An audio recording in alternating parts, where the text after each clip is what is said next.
Dodge City and in the territory on west, there's just one way to handle the killers and the spoilers. And that's with a U.S. Marshal and the smell of gun smoke.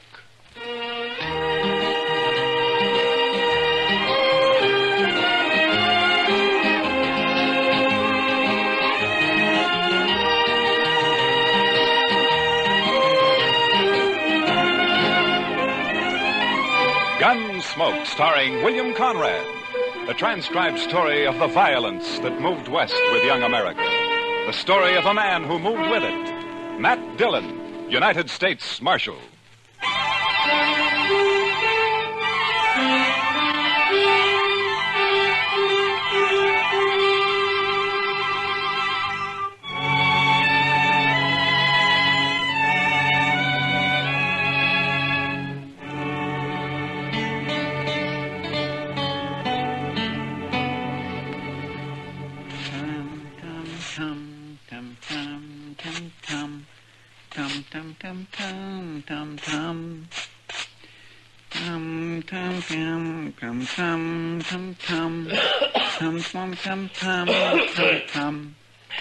Chester, do you have to do that? You're just stirring up a lot of dust. Well, cleanliness is next to godliness, Mr. Dillon. Yeah, I know, Chester, but all you're doing is getting it off the floor into the air. Man can hardly breathe in here. All right, Mr. Dillon. I'll do my sweeping later. Yeah, good. My mother taught me that, Mr. Dillon. Taught you what, Chester? That cleanliness is next to godliness. She was a fine woman, too. Oh, look, Chester, it's a good saying, and it's probably true, and I got nothing against your mother, except that she also should have taught you how to sweep. Well, maybe she just didn't have the time, Mr. Dillon. You see, there was an awful lot of us, and what with chores and... Oh, hello, Doc. Come on, I'll buy you a drink. What? Doc said he'd buy you a drink, Mr. Dillon. He really said that? You coming? Doc, you got to quit throwing your money around the way you do. Maybe you don't need a drink. No, wait a minute, Doc. I'm with you. I'll tell you all about it when I get back, Chester. I'd be mighty interested, Mr. Dillon.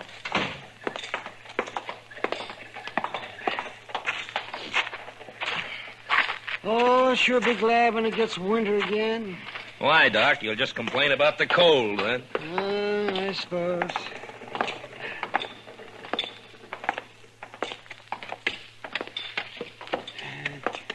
You go sit with Kitty, Matt. I'll bring a bottle of Irish over. Okay, Doc.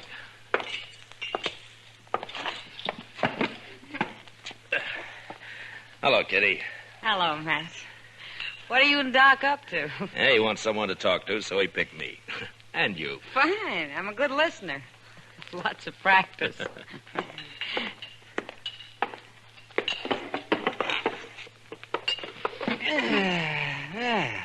I see. You like Jameson's, don't you, Kitty? Sure, Doc. What are we celebrating? Let's see here. We'll drink to a fella that you don't know. Uh-huh. Cain Vestal. Well, here's to him. Yeah? Here's to him. Yes, he'll be dead in a couple of months. What? That's what I told him. What do you mean, Doc? Well, I'm not the only one who's told him that. I'm just the last. Well, who is this Cain Vestal, Doc? Oh, it's just a fella. Came in on the train last night, leaving for Arizona tomorrow. Huh? That's where he's going to die, in Arizona. He's a musician. He plays the guitar, he tells me. Well, how's he going to die? Consumption.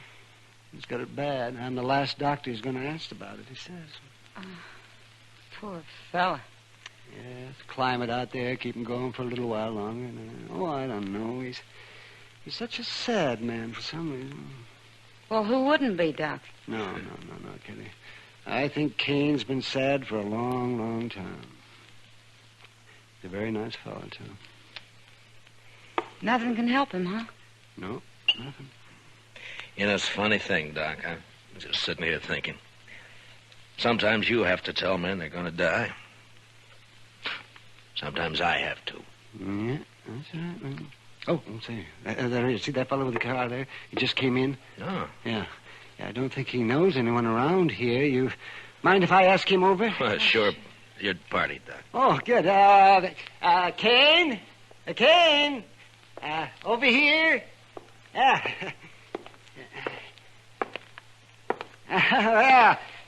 Sit down. Sit down. Cain, this is Kitty. Hello, Miss Cain. Kitty. This is Marshal Dillon. Hello, Marshal. Pleasure to meet you. He's doing it, yeah. There we are. Have a drink. Well, thank you, Doc. This your first trip west, Cain? Yes, Marshal, it is.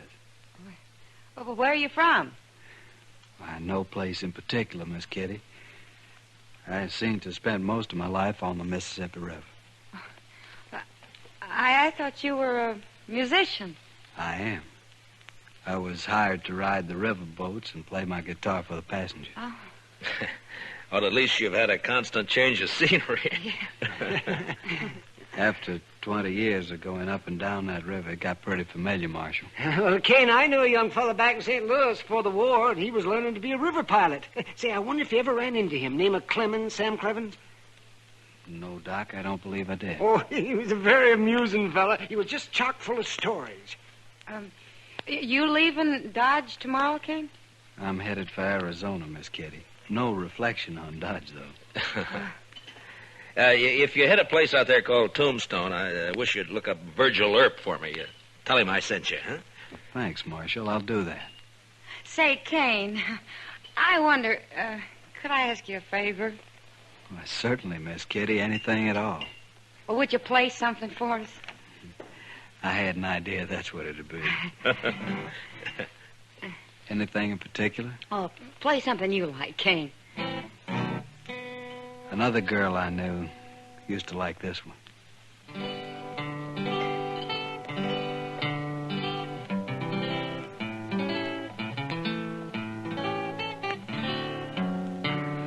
Nice.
Fine. That was Just a fine. That was Thank you, Miss Kitty. I wish you were going to stay here a while. Maybe you could teach me to play like that, huh? It'd be a pleasure, Miss Kitty. But I'm afraid I won't be around for long.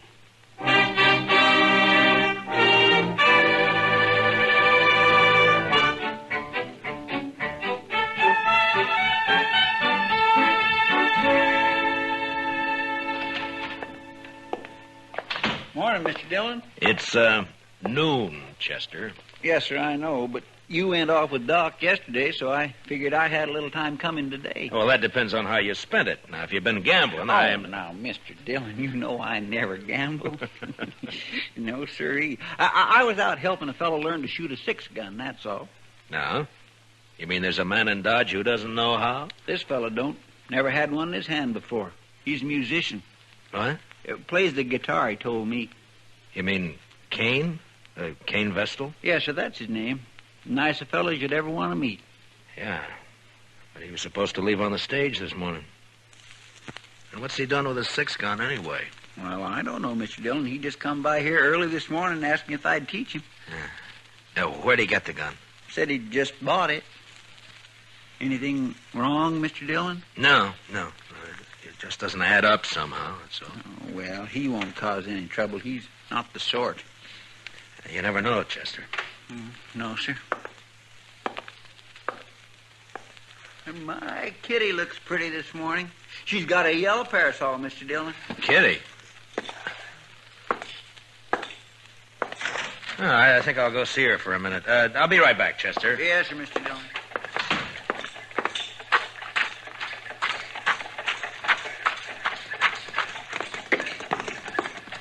Kitty? Hello, Matt. Kitty, I'd like to talk to you for a minute. Oh, sure. What is it? I'm curious about something, Kitty. Maybe you can help me. Maybe. How long was Cain Vessel with you yesterday? Cain. Oh, well, he didn't leave till evening. Why? Well, he didn't go out on the stage this morning, and he's bought himself a 6-gun.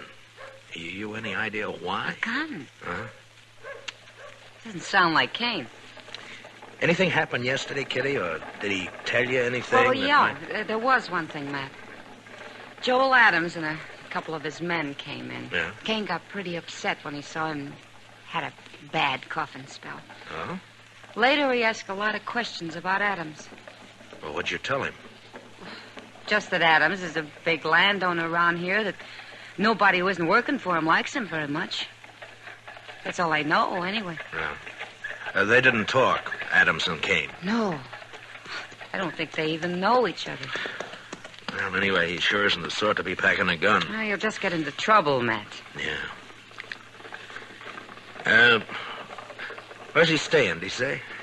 Dodge House, I think. Yeah. Thanks, Kitty. I'll see you later.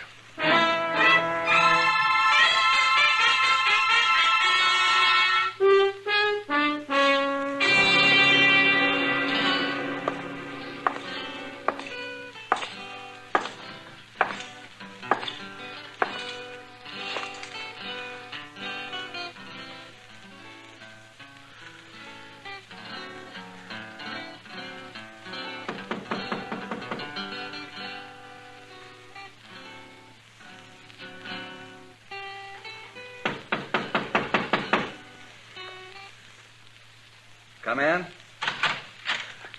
Hello, Cain. Why, Marshal Dillon. Come in, come in. Thank you. What can I do for you, Marshal?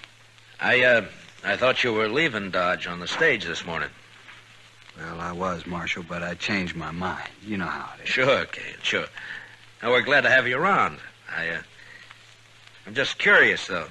Your staying have anything to do with that gun you bought this morning? Oh, Chester told you. I thought he would. He's a good teacher, Marshal. Yeah. But that doesn't answer my question. Do I have to answer it? I'm just trying to help you, that's all. Yeah, I appreciate that, Marshal, but I'm afraid there's nothing you can do. Look, Cain, you're new in this country. A man like you just can't pick up a 6-gun and call himself a fighting man. Not and expect to live through it. I certainly lay no claim to be a fighting man. Then why did you buy that gun? There's no law out here against a man having a gun, is there, Marshal? No. But any man who carries one is expected to use it when the time comes. You'd be a lot safer without one. Being safe doesn't mean a whole lot to me, Marshal. Not now. Yeah, I know. Doc told me. What's it all about? It's a long story. And an old one, I suppose. I'd really rather not talk about it. I can't force you to. But tell me this. Does it have anything to do with Joel Adams? Yes, it does, Marshal. I'm going to kill him. When? I don't know. Anytime. Well, why? That's the long story I mentioned. All right, Cain. But if you try to face him, he'll kill you before you got that gun halfway out of your belt. And if you shoot him any other way, you'll hang for it. You've forgotten something, Marshal. What? No matter what I do, I'm going to die soon anyway. A month or two isn't going to make any difference. You hate Adams that much? I wouldn't kill a man I didn't hate, would I? I didn't think you were the sort of man who'd kill anyone. Only Joel Adams, Marshal. Then I gotta warn him about you. Well, I understand, Marshal. It's all right. He doesn't know me anyway. Never even saw me before. But you want to kill him. Yes, sir. Well, I'll take your gun away from you, but you'll just find another one. And I can't arrest you unless I catch you trying to bushwhack him. I'm sorry for the trouble I'm causing you, Marshal. You know, I've never had to deal with a man like you before, Cain. Maybe I ought to just tie you up and throw you on that stage. You could. But I'd just come right back. Yeah, I guess you would. I'm sorry this has to happen here in Dodge, Marshal. Then why don't you leave? I guess I hate Joel Adams too much. All right, Cain, I'm through trying to convince you. So long. Goodbye, Marshal.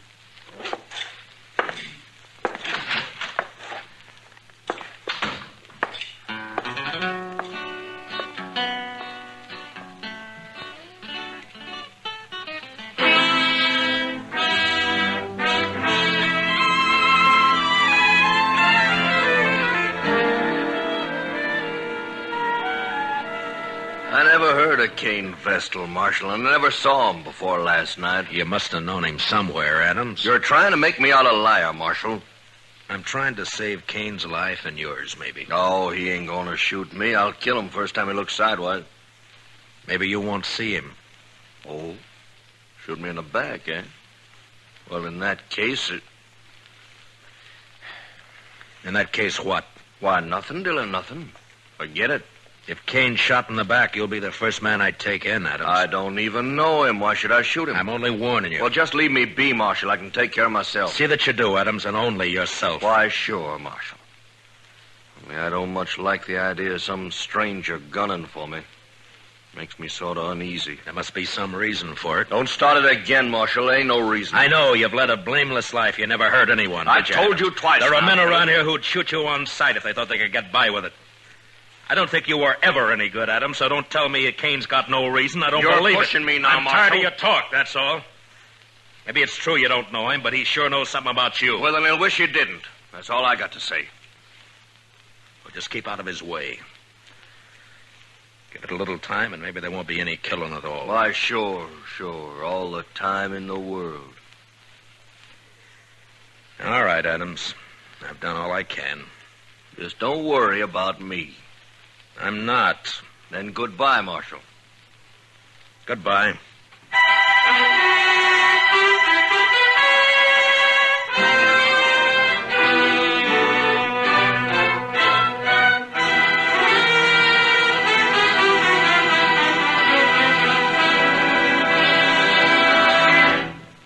We will return for the second act of Gunsmoke in just a moment. But first, back tomorrow night. Pull up your chair, or better still, roll back your rug. It's the Vaughn Monroe Show returning to the Star's Address. Listen for Vaughn, the Moon Maids, the Moon Men, in their wonderful way with popular music and songs. Once again at their old familiar Saturday night time on CBS Radio. Remember, they're coming back tomorrow night. You and the whole family are invited to this season's scintillating premiere of the Vaughn Monroe Show on most of these same stations. Now, the second act of Gunsmoke.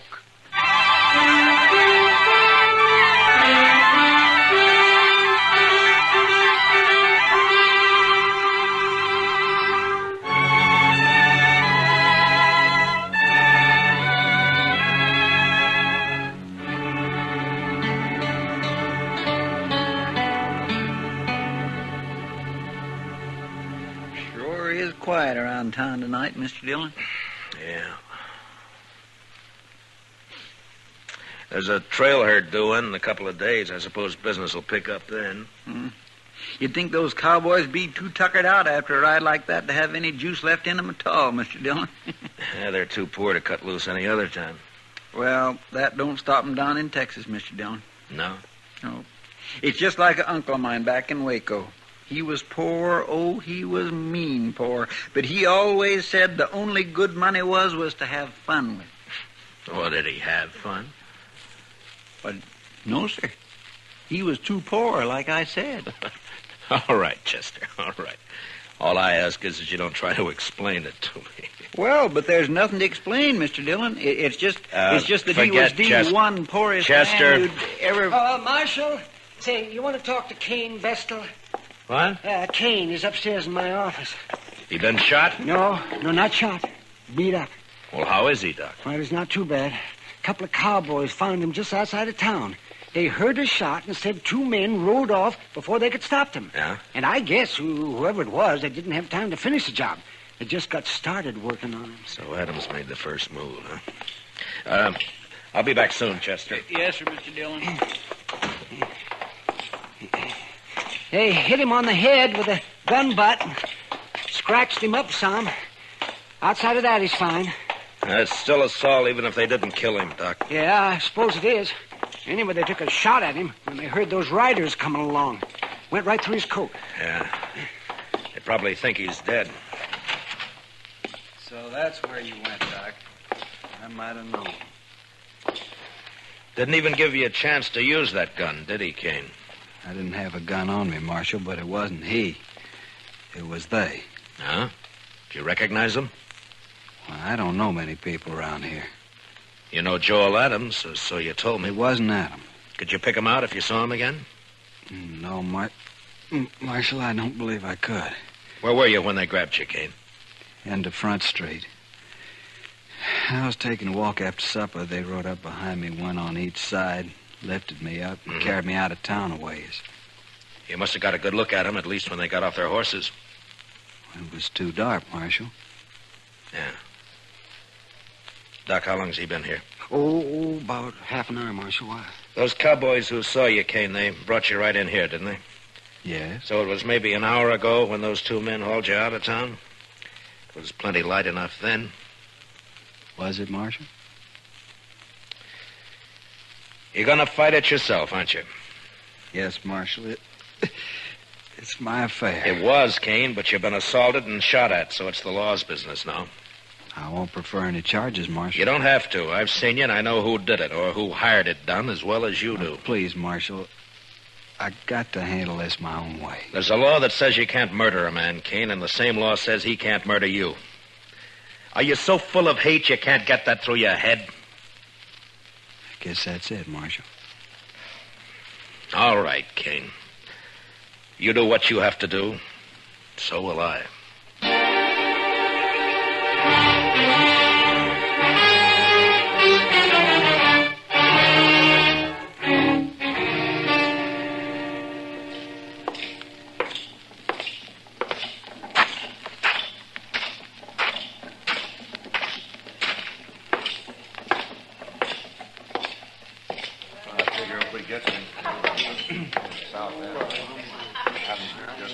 Hello, Adams. I've been looking for you. That's late, Dillon. Can't you see me tomorrow? It's not even midnight. That's early for you. You see how this marshal's always trying to get me on the prod, boys? These boys of yours play pretty rough themselves, Adams. Meaning? Didn't they tell you Tell me what? what they did to Cain Vestal? They did not kill Cain Vestal, and you can't prove it. No, Adams, I can't. Cain isn't even dead. What? You know, I'm curious, Adams. Why'd you think he might be? Why, somebody said he got himself hurt. Joel Adams. You arranged this, Marshal. You know I didn't. Who is he? What does he want?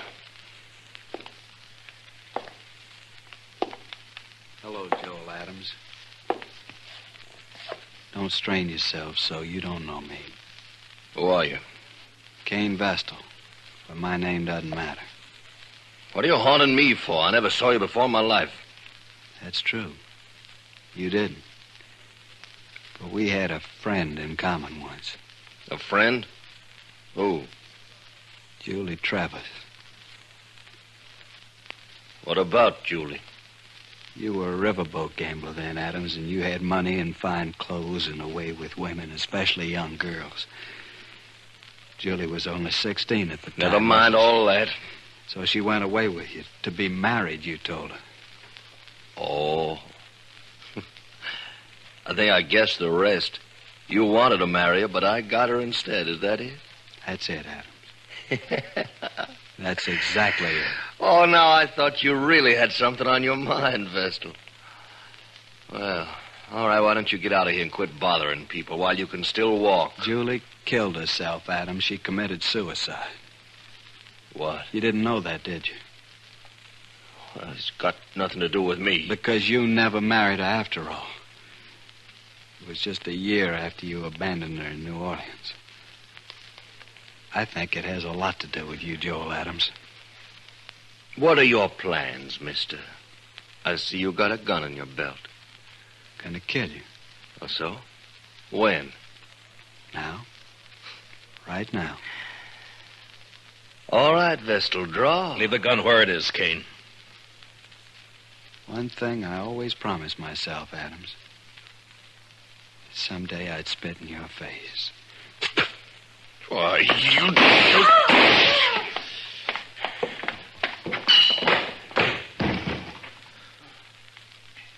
Give me the gun, Adams. There. He's dead. Well, he was going to kill me. You heard him. He wanted you dead, Adams, any way he could manage. I know it. That's what I say. You're under arrest for murder.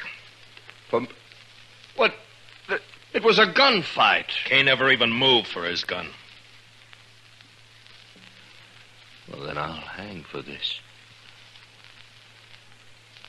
He couldn't have got me any other way. No, don't suppose he could have. I remember the river gamblers used to say, don't matter how you win so long as you win. That Cain should have been a gambler. Maybe he was. Come on, let's go.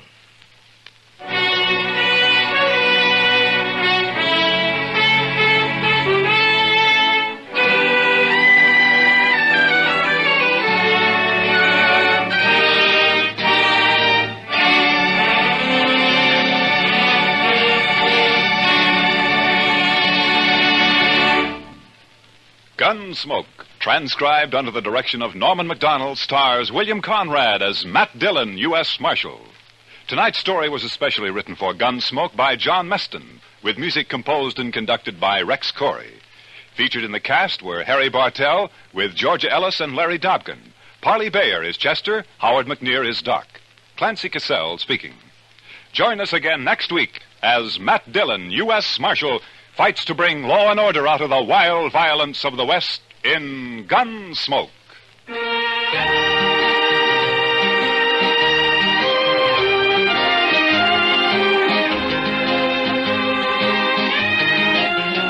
Both back this Sunday night. Edgar Bergen and Company and Eve Arden is our Miss Brooks.